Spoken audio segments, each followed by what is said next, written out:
Welcome back to Partnerships Unraveled, the podcast where we unravel the mysteries about partnerships and channel on a weekly basis.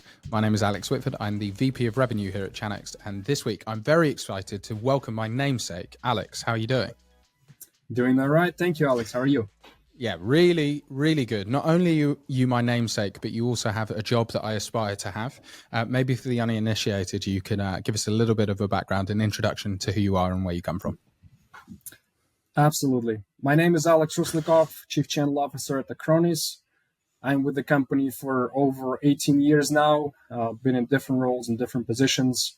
And currently I'm in charge of our global channel management function, in charge of global distribution management function, as well as all our channel programs, promotions, tools that we create for our channel partners, and projects that we do together with our channel partners.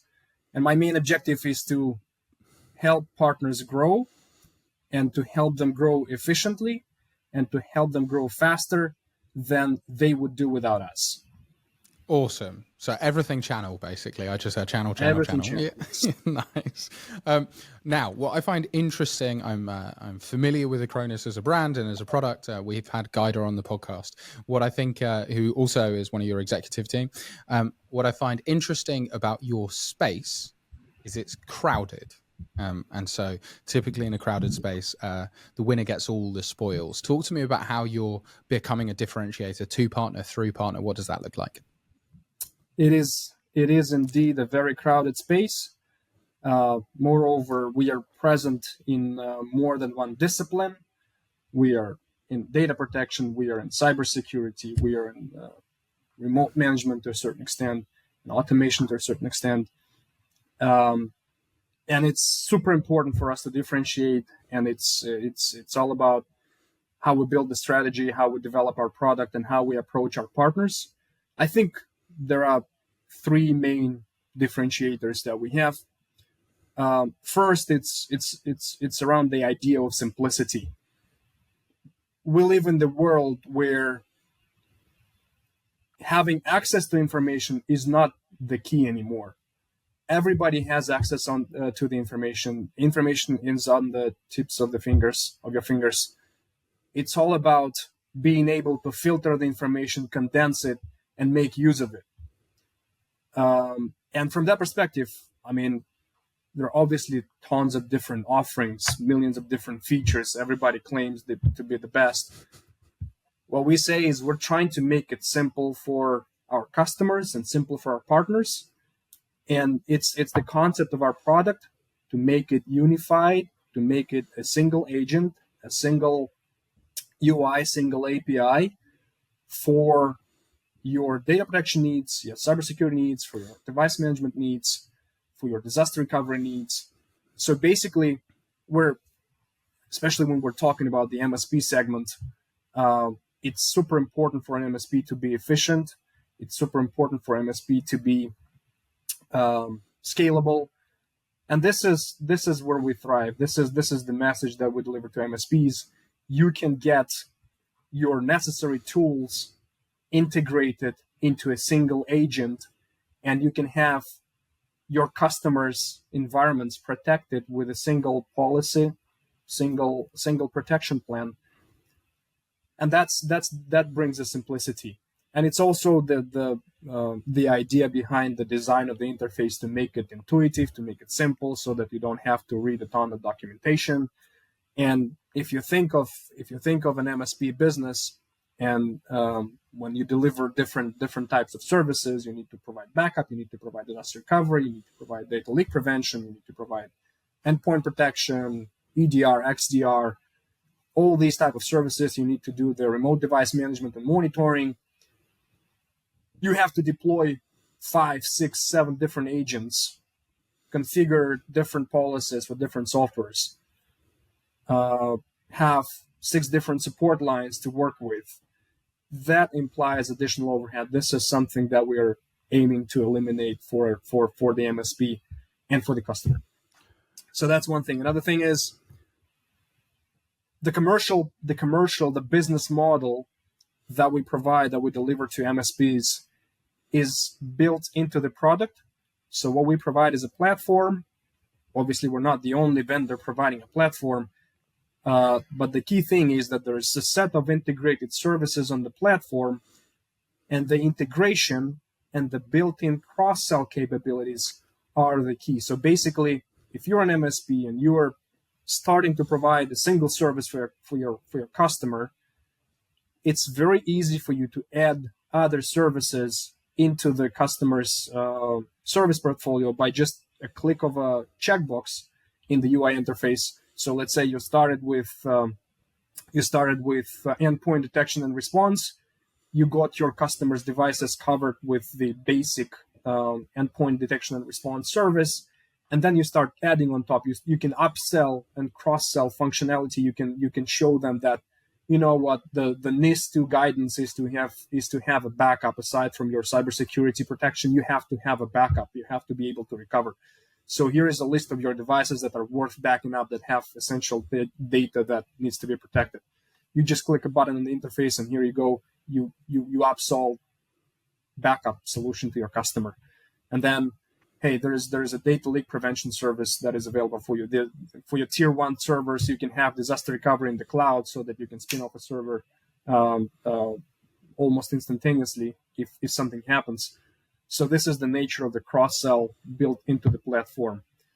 And I think the third differentiator that we provide as a vendor is our approach to partners. And this is why I'm always saying that we're a very channel-focused company. We're 100% channel. We sell through the channel. We only grow when our channel partners grow. And from that perspective, we are looking to become an extended business development unit for our partners. So the role of our partner success managers, and the way I see this role, is less of a support, more of a business developer. Obviously, support is an essential part of the role. Being able to address issues, to answer questions, that's important. But approaching the partners as a business developer, trying to understand their business, trying to look into the details of who their customers are, how they sell, what they sell, how they automate, all these little details and nuances, understanding the business, enables our partner success managers to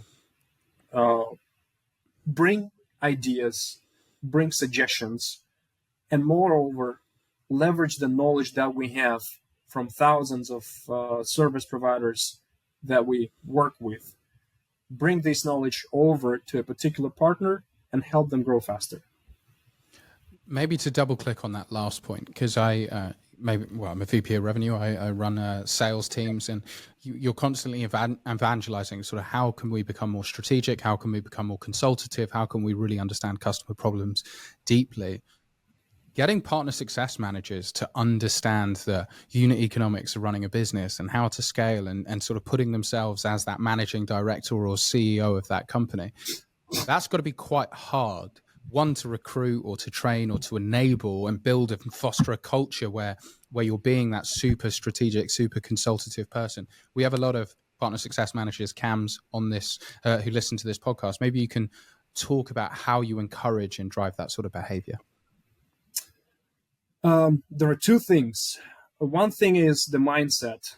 Obviously, to be that proactive and to be able to put yourself into the shoes of a business developer and, bring in the ideas and help executing these ideas, you have to have this entrepreneurial mindset.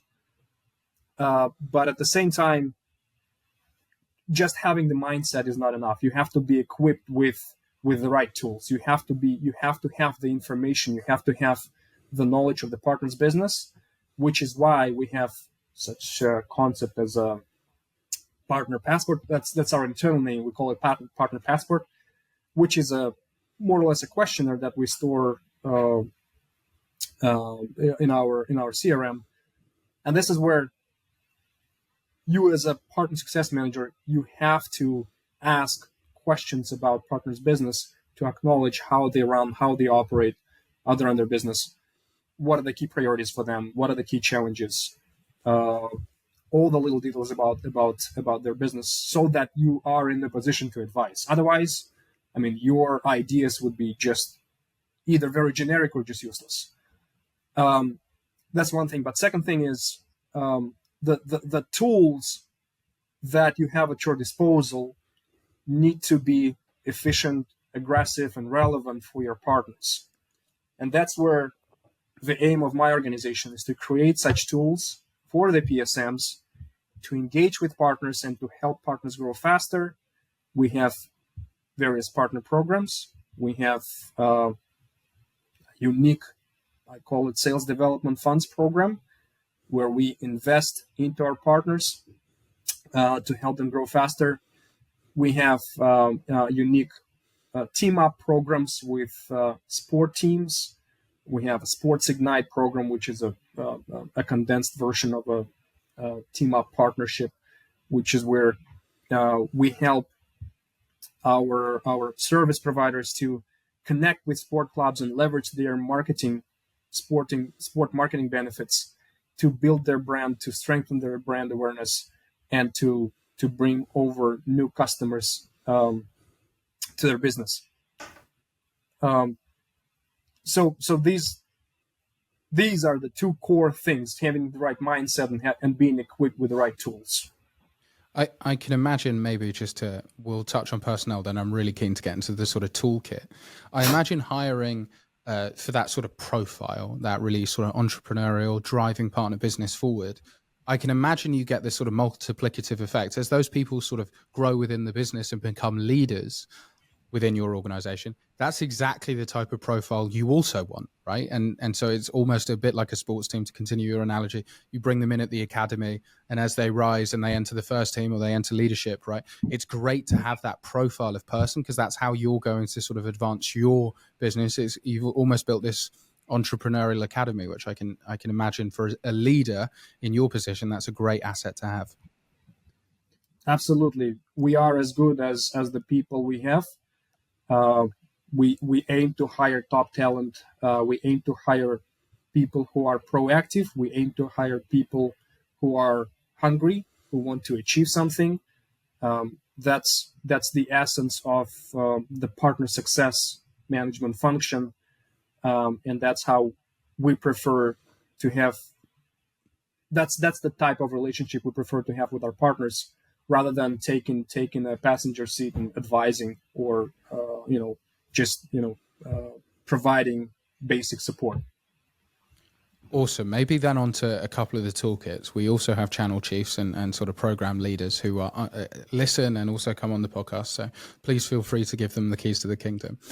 You mentioned sales development funds being sort of imperative and a real lever to help drive partner performance. Talk to me about some of the strategies that you really see working well within the market. So this sales development funds program, I see it as a sort of a combination of if I draw the analogy, it's like a combination of a bank and a venture fund. Yeah. Nice. If you think of it as a bank, the bank provides a loan, and in exchange expects certain payments. And within this program, we're providing funds to our partners, and in exchange, we expect to have their commitment on a certain level of monthly generated business with us. At the same time, unlike the bank, we have skin in the game. It's not just giving access to the funds. So just like a venture fund, we're trying to help you grow your business. So we're not getting a sharing of your business, obviously, but we're helping you to grow your business. We're providing you with the tools. We're providing you with marketing automation tools. We're connecting you to the marketing agencies. We're helping you to run the marketing activities and sales activities. We're providing you the content. We're providing you the portal. So we enable you, train you on the product, on the licensing, so we have Acronis Academy, which provides not only the Acronis related trainings, it also provides trainings especially focused on the MSP business, on some general best practices, how to package your services, how to launch your services, how to automate your services, how to automate your operations. So all these sort of things are within our tool set to help our partners invest this money and get the right ROI from this investment. So that's the essence of this sales development funds program, and I think it's maybe it's not super unique, but the way we frame it and the way we support our partners with this program is pretty unique. To me, I think this is a sort of microcosm of what we've discussed right through the podcast. Right, you're not closing deals, you're building partnerships, and that is a real difference in philosophy. It's affecting your hiring practice, it's affecting your investment structure, and really, you know, I'm very biased, we talk about this a lot at Chanex, right? But we really see the next phase of the channel as being like investing in the tooling to help the partner grow. It used to be a very like, hey, we have assets, or hey, we have deal reg, right? And that stuff's become table stakes. And now what we see the greatest vendors doing is really looking at partners to go, how can we help them, maybe even sometimes agnostic of an individual brand? How can we help them grow? And then just knowing that reciprocity exists, comes back, and partners are very thankful and very loyal. I can imagine you've built a lot of very strong relationships as a result of that sort of focus. Absolutely, we did. Moreover, so all executives in the company are supposed to talk to partners on a regular basis. And so we had this initiative for quite some time, and literally we spoke with thousands of MSPs, and like we're supposed to talk to them and share the knowledge with the broader group. So we accumulate the knowledge. We accumulate the knowledge of how they run the business, and we aim to share this knowledge. And ultimately, the objective here is to have this community where partners can get access to the knowledge of other partners, where we act as a facilitator. It's not necessarily have to be related to Acronis per se.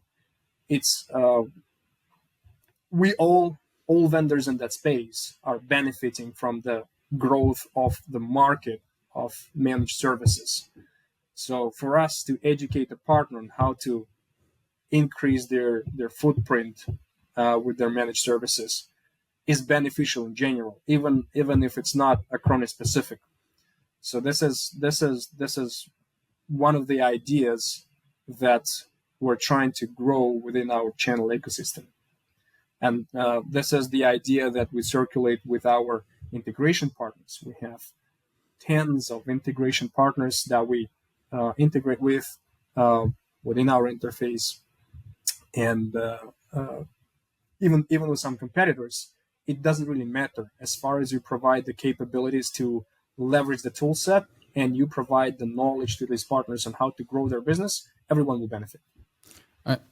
Alex, I'm so on board. I get really annoyed when I hear vendors talking about, hey, come to our partner portal, or hey, we have these singular assets. And I'm like, it's bad for the end customer, because no end customer cares about a singular brand. It's bad for the MSP because they definitely don't care about a singular brand. And your ability to help the ecosystem ultimately will just be rewarded. And I think it's clear. I mean, you guys have gone through tremendous growth year over year, which is excellent. And I think that's evidence to the fact being selfless through the process is actually going to ironically generate the most selfish return, which is awesome to see. Maybe pivoting, and this is just me fanboying at this point, you have an awesome and unique story in terms of building relationships with partners and sports events. Can you share that for the group? Yeah, we have the TeamUp program, which is where this is a three-way partnership between us as a vendor, an MSP as a delivery partner, and a sport club as a consumer of the IT services. At the same time, the sport club is a provider of marketing assets. And this type of partnership, when done right, can really accelerate the partner's visibility, the brand awareness, and drive new customers in. And I have a personal story. When I was sitting at so I live in Arizona. I live in Scottsdale, Arizona, and I root for Phoenix Suns NBA team. And I've been at the Suns game the Suns were playing Lakers, and I brought a partner. We were sitting right next to the Lakers bench. These were like close to the floor seats, and I could literally touch LeBron James because he was sitting at the edge of the bench. I could touch him, and my partner was the fan of Lakers, and he could see the Lakers team right up front. And when you're able to deliver this type of experience to your partners or to your customers, it opens doors. It creates a whole different atmosphere, and you can have a whole different conversation with your partners and customers when you're able to touch their personal strings, something they're attached to, something they love, and that emotional connection is what the TeamUp program helps to build. Maybe not every MSP is ready for the TeamUp partnership, because obviously it's a lot of obligation, it's a substantial commitment to be a partner of a big sports club, of a top sport club.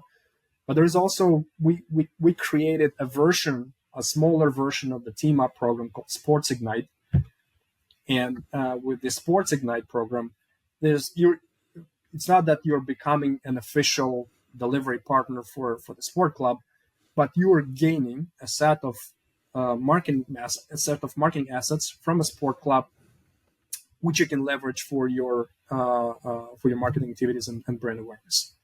So this is a cool little program for smaller partners and for those who want to test the waters and want to have that experience and deliver that experience to their customers. Well, a hill that I will die on is that LeBron James is the GOAT, and I will fight anyone who disagrees. I certainly think that there's a real analytical and sort of cynical part of your story, right? Which is, hey, we're building revenue and we've got this great mechanism to build revenue. I think the other thing that I would just share is, hey, money's great, but experiences are really good, right? And there is a fun and great way to do business. And I just think people who play the game that way, ultimately, maybe in a different environment, won't do well, but in the channel, which focuses on long-term relationships, partnerships, repeat purchase, building a network, hey, playing the game that way is ultimately what's going to win. I've never met a successful partner who's great at making enemies, right? I've met loads that are great at making friends. And I think the ability to sort of pull together disparate parties and find that win-win-win situation, especially if we can wrap it up in a Lakers game, I think that's an awesome image on how you guys are going to market. Absolutely, and the essence of the partnership is a win-win, and this TeamUp program is, just as you mentioned, it's a win-win-win. The sport partner wins the service provided by, sourced by Acronis and delivered by the MSP. The MSP wins the exposure, and Acronis wins the partner. Well, in terms of building partnerships, Alex, we always like to ask our current guest who they think we should have on next. I know you have someone in mind. Who do you think we should have on next? Yeah, we have a great partner called Roost. They are a service automation company, and I met their senior director of strategic alliances, Jim Despinoza, at MSP Global this year. We've been doing a joint panel. He's all about automation. He lives and breathes automation. He enjoys working with MSPs.